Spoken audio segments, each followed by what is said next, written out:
삶으로 맺는 믿음의 열매 야고보서 강해 시리즈 오늘은 13번째 시간입니다.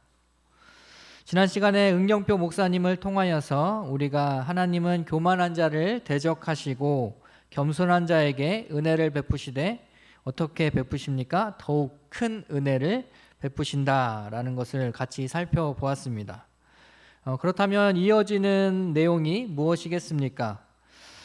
이 은혜를 받기 위하여서 우리가 어떻게 해야 하는가, 우리는 어떻게 겸손한 자가 될 수 있는지를 살펴보아야 할 것입니다.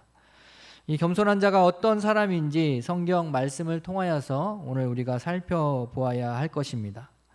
그래서 오늘 본문의 말씀 야고보서 4장 7절에서 10절은 하나님 앞에서의 참된 겸손이 무엇인지를 우리에게 가르쳐주고 있습니다. 우선 오늘 본문 말씀을 우리가 올바로 이해하기에 앞서서 일반적인 의미에서 사용되는 겸손과 이 성경적인 의미에서 사용되는 겸손이 어떤 차이가 있는지를 먼저 살펴보겠습니다. 우리가 일반적으로 겸손이라고 하면 무엇이 떠오르십니까? 이 겸손이라고 하면 사전적인 정의로는 타인을 존중하며 자기를 내세우지 않는 태도나 성품을 가리킵니다. 타인을 존중하고 자기를 내세우지 않는 태도나 성품입니다. 즉, 이 겸손이 하나의 성품이라면 모든 성품이 그러하듯이 이 겸손도 타인과의 관계 속에서 드러날 수밖에 없다라는 것을 우리가 알 수 있습니다. 즉, 관계가 성립이 되지 않는다면, 관계 자체가 없으면 성품이 밖으로 표현될 길이 없다라는 것입니다. 성경의 겸손 역시 마찬가지입니다. 이 겸손 역시 관계 속에서 드러나는 성품으로 우리가 볼 수 있습니다. 다만 이 세상에서 말하고 있는 성품과 성경에서 말하고 있는 이 성품의 차이가 있다면 이것이 누구와의 관계인가에 따라서 중요한 차이점이 발생할 수 있습니다. 그래서 기독교에서 말하는 이 겸손은 이 세상의 겸손과 다르게 두 가지 관점으로 우리가 생각해 볼 수 있습니다. 첫 번째는 이 하나님과의 관계에서의 수직적인 겸손이 있습니다. 그리고 두 번째는 이 세상 사람들, 다른 사람들과의 관계 속에서의 수평적인 겸손이 있다라는 것입니다. 근데 중요한 사실은 이 수직적인 겸손, 즉 하나님과의 관계 속에서의 겸손이 이 수평적인 겸손, 사람들과의 관계 속에서의 겸손으로 이어진다라는 것을 우리가 기억해야 한다는 것입니다. 즉 수직적인 겸손이 올바로 세워져 있는 사람이, 즉 하나님과의 관계가 올바로 세워져 있는, 자신을 하나님 앞에 낮추는 사람이 타인과의 관계에서도 자신을 낮출 수 있다라는 것입니다. 뿐만 아니라 하나님 앞에서 겸손한 사람이 다른 사람들 앞에서도 겸손할 수 있습니다. 그래서 기독교에서 그리스도인들에게 이 하나님과의 관계가 다른 어떤 관계보다 중요하고 우선시 될 수밖에 없다라는 사실을 우리는 기억해야 하는 것입니다. 또 한 가지 일반적인 의미에서의 겸손과 또 성경에서 말하는 겸손의 차이점을 생각해 보면 이 겸손이 어디로부터 기인하는가를 우리가 생각해 볼 수 있을 것입니다. 즉 일반적인 세상에서의 겸손은 어떤 그 사람의 고유한 성격, 성품에서부터 비롯된다라는 것을 우리는 알고 있습니다. 그래서 어떤 사람이 겸손하다라고 이야기한다면 그 사람이 원래 고유한 성품이 겸손하기 때문에, 또 그 사람에게서부터 어떠한 그 겸손한 성품이 밖으로 표출되기 때문에 이렇게 우리가 이야기할 수 있지만, 이 그리스도인에게서의 성품은 자기 자신에게서 기인하는 것이 아니라 원래 우리 인간에게 있어서 이 겸손한 성품이 있을 수 없지만 바로 예수 그리스도, 우리 주님의 성품을 우리가 본받고 그 성품을 닮아갈 때 우리 안에 진정한 이 겸손의 성품이 세상 속에 드러날 수 있다라는 것입니다. 그래서 이 겸손이 어떻게 기원하고 있는가, 어디로부터 기원하고 있는가도 세상적인 관점과 약간 다른 차이점을 가지고 있다 할 수 있습니다. 그렇다면 우리가 이러한 점들을 좀 인지하고 이제 하나님 앞에서 겸손한 사람이 어떤 사람인가 함께 살펴보도록 하겠습니다. 첫째로 겸손한 사람은 하나님께 복종하는 사람입니다. 우리 야고보서 4장 7절 상반절 말씀만 같이 보겠습니다. 그런즉 너희는 하나님께 복종할지어다. 7절 말씀에 보면 어떻게 말씀이 시작되냐면 그런즉 이렇게 시작이 됩니다. 그러니까 우리가 사용하고 있는 이 개역 개정 성경에는 그런즉이라고 되어 있지만 이 원래 원문의 의미는 그러므로라는 뜻입니다. 그러므로 너희는 하나님께 복종하라 라고 말씀하고 있는 것이죠. 이 그러므로라는 이 접속 부사는 어떨 때 사용이 됩니까? 이 앞에서 무언가 내용을 이야기하고 그 내용이 뒤에 나타나는 내용의 어떤 원인이 될 때 혹은 이유가 될 때 그러므로라는 우리가 접속 부사를 사용합니다. 그렇다면 우리는 6절과 7절의 말씀을 함께 보아야 본문의 의미를 더 확실히 알 수 있을 것입니다. 우리 6절에서 7절 말씀을 같이 보겠습니다. 그러나 더욱 큰 은혜를 주시나니 그러므로 일러스되 하나님이 교만한 자를 물리치시고 겸손한 자에게 은혜를 주신다 하였느니라. 죄인들아 손을 깨끗이 하라. 두 마음을 품은 자들아 마음을 성결하게 하라. 아멘. 8절이 나왔네요. 6절 7절을 봐야 되는데 6절 7절 말씀입니다. 6절 7절 말씀을 우리가 보았는데 7절에 보면 그런즉 너희는 하나님께 복종할지어다 이렇게 말씀하고 있고 7절 말씀에서 우리가 복종해야 할 이유를 그럼 어디서 찾아야 됩니까? 바로 앞구절인 6절 말씀에서 찾아야 된다라는 것이죠. 7절에 나와 있는 우리가 왜 하나님께 복종해야 하는가? 그 이유는 6절 말씀에서 찾아야 한다는 것입니다. 그럼 6절 말씀이 어떤 말씀이었습니까? 하나님이 교만한 자들을 대적하시고 겸손한 자들에게 은혜를 주시기 때문에, 즉 하나님은 겸손한 자를 대적하시고 교만한 자를 대적하시고 겸손한 자에게 은혜를 베푸시기 때문에 우리가 하나님께 복종해야 한다라는 것입니다. 여기서 우리는 겸손과 복종이 서로 연결되어 있다, 직결되어 있다라는 사실을 발견할 수 있습니다. 즉 겸손한 사람은 하나님께 복종하는 사람입니다. 하나님께 겸손한 자가 하나님께 복종하지 않는다라는 것은 있을 수 없다라는 것입니다. 즉 하나님 앞에 자신을 낮추고 겸손한 자는 하나님의 말씀에 복종할 수밖에 없습니다. 야고보는 하나님을 다양한 측면에서 설명합니다. 하나님께서는 유일하신 하나님이십니다. 하나님께서는 또한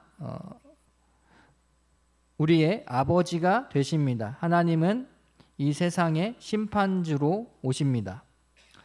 또한 하나님께서는 모든 일을 끝내시고 성취하시는 분입니다. 이렇게 다양한 방식으로, 다양한 의미로 하나님에 대해서 설명하고 있습니다. 우리가 앞에서 살펴보았던 이 하나님에 대한 정의, 즉 하나님에 대하여 어떻게 이 야고보가 설명하고 있는지를 살펴보게 되면 우리가 왜 우리 하나님께 복종해야 하는지 알 수 있다라는 것입니다. 하나님께서는 너무나 광대하시기 때문에 우리의 지혜로 하나님을 측량할 수가 없어서 우리가 한두 마디로는 하나님을 다 설명할 수 없습니다. 이 광대하신 하나님, 또 이 놀랍고 전능하신 하나님이시기 때문에 우리가 하나님 앞에 복종해야 한다라는 것입니다. 또한 하나님께서 우리를 창조하시고 또 우리를 구원해 주실, 우리의 구속사역을 이루고 완성하실 하나님이시기 때문에 우리가 하나님 앞에 복종해야 하는 것입니다. 즉 하나님께 복종하는 것은 우리 인간들에게 있어서 이것이 비굴한 사실이 아니라 사실은 하나님 앞에 우리가 감사해야 하는 영광의 제목이라는 것입니다. 인간은 하나님께 복종함으로써 겸손할 때에 참으로 인간 본연의 모습을 회복할 수 있습니다. 창세기에 보면 아담과 하와가 하나님의 말씀에 범죄하여서 불순종하여서 그들이 범죄하게 되는 것을 우리가 볼 수가 있습니다. 그로 말미암아 인간이 하나님처럼 되려고 하는 그런 야망과 교만한 마음으로 인하여서 인간이 심판을 받게 되는 것을 볼 수가 있다라는 것입니다. 이로 인하여서 죄가 이 세상에 들어옴으로 인하여서 인간은 하나님 앞에 서 있어야 하는 본연의 아름다움을 잃어버리게 되었다는 것입니다. 그래서 우리가 인간 본연에 하나님께서 창조하실 때 우리의 본래적인 모습을 회복하는 길은 바로 하나님의 말씀에 복종하는 것입니다. 겸손한 신자에게 하나님께서 큰 은혜를 베푸심을 기억하고 오늘도 하나님의 말씀 앞에서 복종하며 살아가실 수 있는 저와 여러분이 될 수 있기를 바랍니다. 두 번째를 살펴보겠습니다. 겸손한 사람은 마귀를 대적하고 하나님을 가까이 합니다. 우리 7절과 8절의 말씀입니다. 7절, 8절 말씀인데 7절 하반절에서 8절 상반절까지 보겠습니다. 마귀를 대적하라. 그리하면 너희를 피하리라. 하나님을 가까이 하라. 그리하면 너희를 가까이 하시리라. 자, 두 가지가 대조되어서 나타나고 있습니다. 마귀를 대적하라. 하나님을 가까이 하라. 자, 예수님을 믿는 성도들은 하나님께 복종하고 또 가까이 해야 하지만 한편으로는 마귀를 대적해야 합니다. 신자가 마귀를 대적하면 마귀는 도망합니다. 신자가 마귀를 대항해서 싸우면 마귀는 달아날 수밖에 없다라는 것입니다. 아무리 마귀가 많은 능력을 가지고 있고 천사의 모습으로 또 천사와 같은 힘으로 이 신자를 대적하지만 이 마귀보다 크신 또 마귀의 권능보다 훨씬 비교되지 않을 만큼 뛰어나신 하나님께서 우리와 함께 하시기 때문에 성령께서 우리와 함께 하기 때문에 우리는 마귀를 두려워할 것이 아니라 마귀를 대적해서 싸워야 하는 것입니다. 우리가 마귀를 대적하면 성경에는 마귀가 너희를 피하리라, 도망치리라 라고 분명히 말씀하고 있습니다. 그런데 마귀를 대적하라는 명령에는 더 근본적인 의미가 있습니다. 그것은 독한 시기, 다툼, 자랑, 거짓, 무질서와 악한 일들을 버리라는 뜻입니다. 왜냐하면 이런 모든 것들은 다 귀신의 것, 이 땅의 것이기 때문입니다. 우리 야고보서 3장 14절에서 16절 말씀을 같이 보겠습니다. 그러나 너희 마음속에 독한 시기와 다툼이 있으면 자랑하지 말라. 진리를 거슬러 거짓말하지 말라. 이러한 지혜는 위로부터 내려온 것이 아니요 땅 위의 것이요 정욕의 것이요 귀신의 것이니 시기와 다툼이 있는 곳에는 혼란과 모든 악한 일이 있음이라. 아멘. 야고보서 3장 14절에서 16절 말씀을 보게 되면 이 마귀가 주는 것, 즉 마귀로부터 이 땅에 있는 것이 어떤 것인지, 마귀로부터 우리에게 주어지는 것이 무엇인지를 설명합니다. 그래서 마귀를 대적한다라는 것은 이러한 것들을 다 대적한다라는 것을 의미합니다. 그래서 마귀의 성품, 이 마귀의 일을 대적하는 것이 되는 것입니다. 이와 달리 겸손한 신자는 하나님을 가까이 하게 되어 있습니다. 하나님을 가까이 하라는 것은 어떤 의미가 있습니까? 우리 8절의 말씀을 같이 보겠습니다. 하나님을 가까이 하라. 그리하면 너희를 가까이 하시리라. 죄인들아 손을 깨끗이 하라. 두 마음을 품은 자들아 마음을 성결하게 하라. 8절 말씀을 보면 하나님을 가까이 하라라고 말씀하면서 뒤에 뭐라고 말씀하고 있습니까? 손을 깨끗이 하고 마음을 성결하게 하라. 즉 이것을 이어서 이렇게 말씀하고 있는 이유가 있습니다. 즉 하나님을 가까이 하라라는 것은 뒤에 나타나 있는 이 손을 깨끗이 하고 마음을 성결하게 하는 것과 깊은 연관성을 갖고 있다라는 것입니다. 즉 우리가 하나님께 가까이 한다라는 것은 단순히 물리적으로 하나님께 바짝 붙어 있으라라는 의미보다도 손을 깨끗이 하며 마음을 성결하게 하는 것을 의미하는 것입니다. 이것을 바꾸어 보면 하나님의 성품을 따라가는 것입니다. 하나님의 성품을 닮아가는 것을 의미하는 것입니다. 앞서서 우리가 살펴본 대로 마귀를 대적하라라는 의미는 무엇입니까? 마귀의 성품을 버리는 것입니다. 반면에 하나님을 가까이 하는 것은 하나님의 성품을 따라가는 것입니다. 마귀를 대적하는 것과 마찬가지로 하나님을 가까이 하는 것은 유사한 의미로 해석이 되고 있습니다.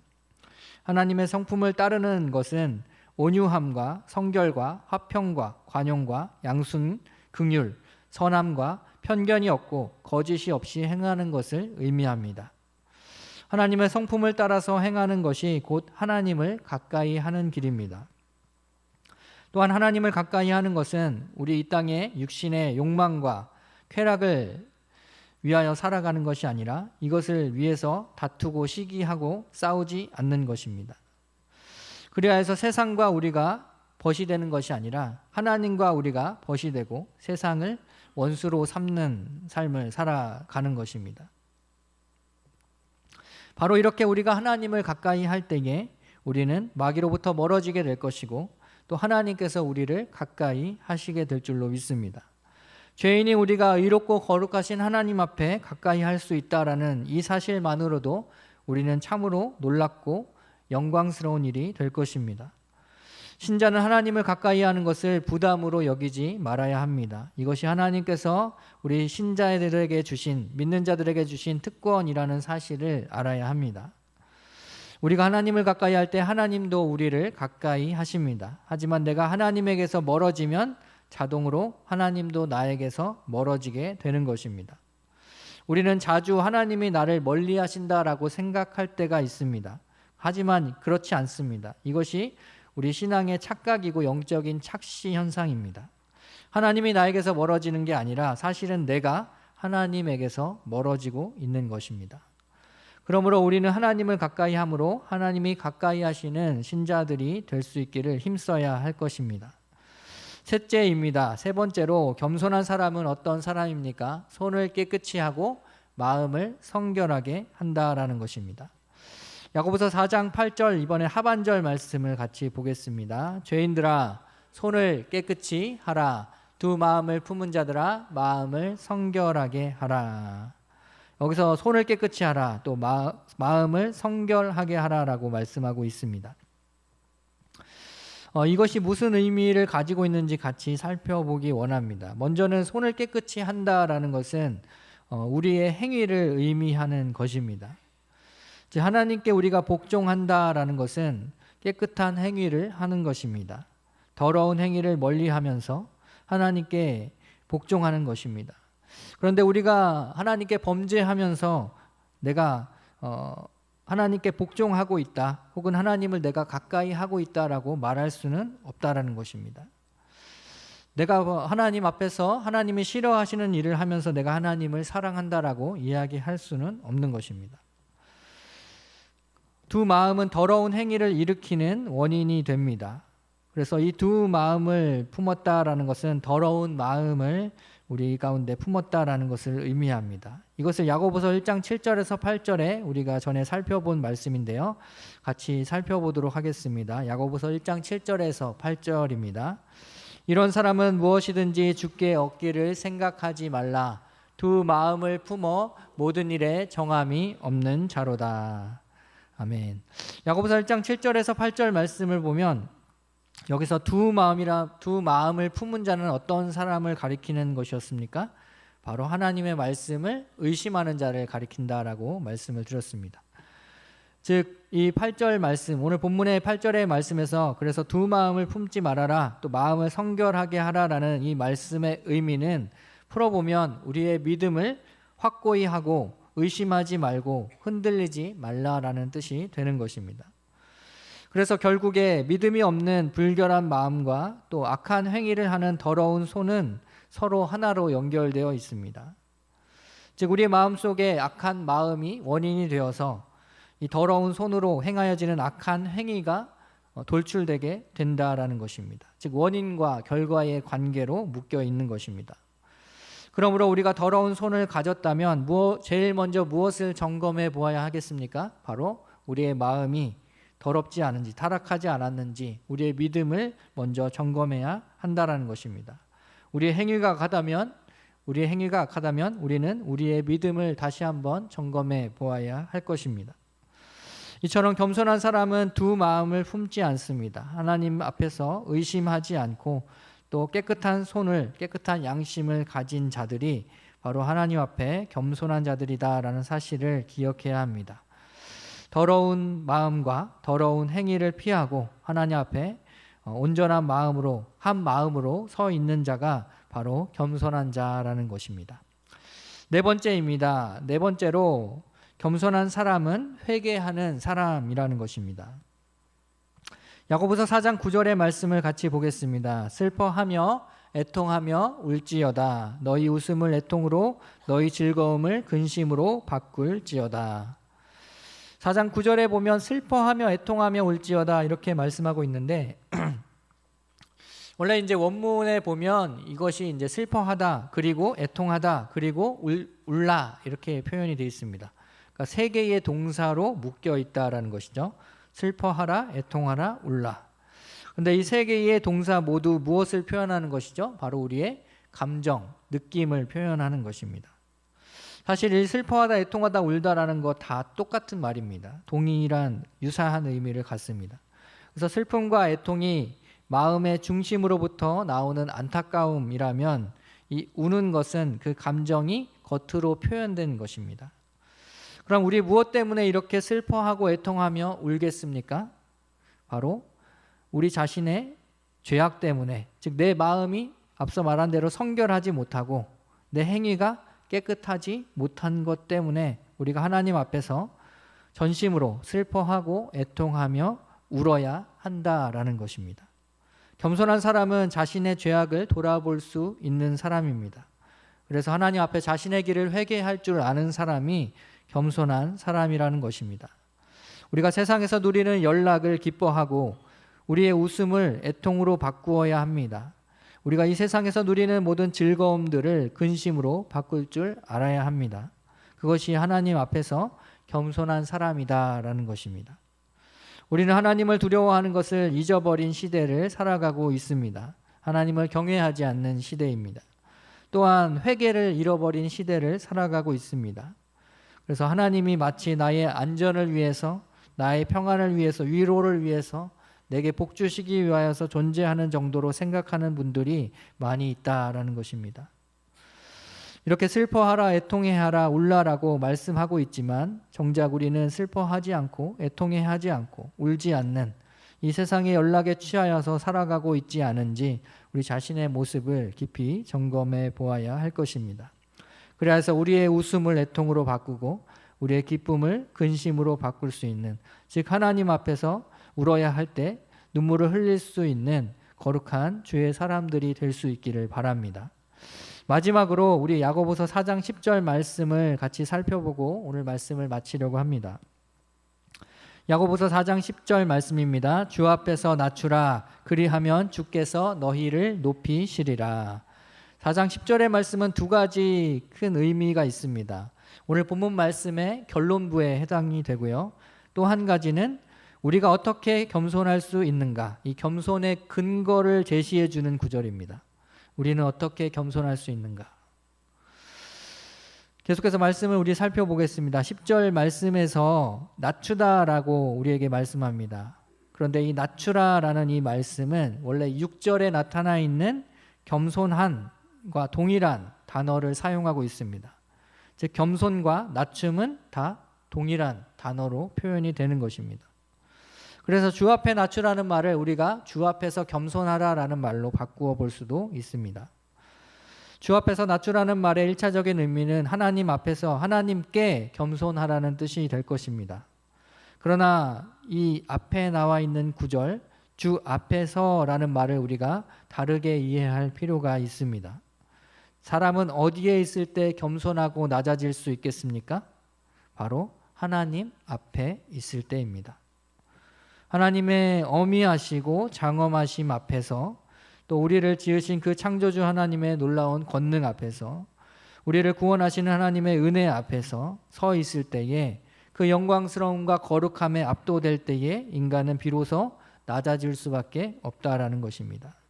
인간이 겸손할 수 있는 이유, 낮아질 수 있는 이유는 바로 하나님의 이 영광스러움과 거룩하심 때문인 것입니다. 그러므로 우리가 주님 앞에 설 때에, 우리를 주님 앞에 세울 때에 우리가 진정으로 하나님께 겸손한 자들이 될 수 있다라는 사실입니다. 겸손의 반대말은 무엇입니까? 바로 교만함입니다. 교만은 자신을 하나님보다 높은 자리에 두는 것입니다.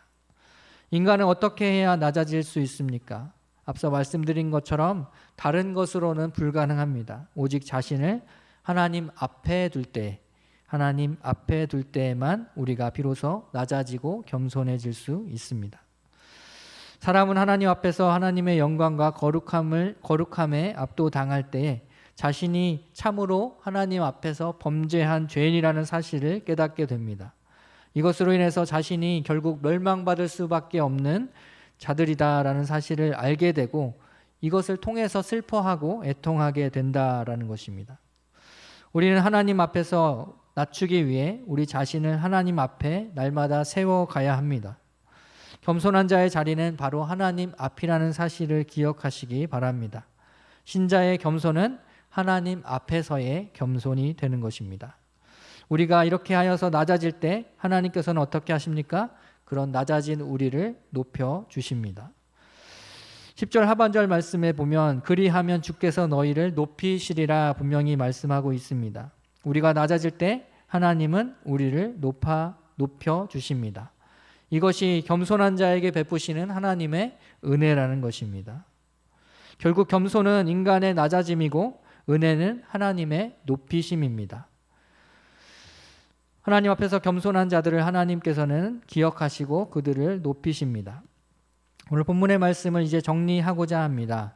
하나님께 겸손한 사람, 어떤 사람이었습니까? 첫째, 하나님께 복종하는 사람입니다. 두 번째로 마귀를 멀리하고 하나님을 가까이 하는 사람입니다. 세 번째로 손을 깨끗이 하고 마음을 성결하게 하는 사람입니다. 네 번째로 죄에 대해서 슬퍼하고 애통해 할 줄 아는 회개의 사람입니다. 이러한 사람은 자신을 하나님 앞에 세움으로 자신을 낮추는 겸손이 있고 또 하나님은 그를 높이시는 은혜를 베푸신다라는 것입니다. 오늘 이 말씀을 들으면서 우리 모두가 우리 자신을 하나님 앞에 세워가기를 힘쓰는 은혜가 있기를 바랍니다.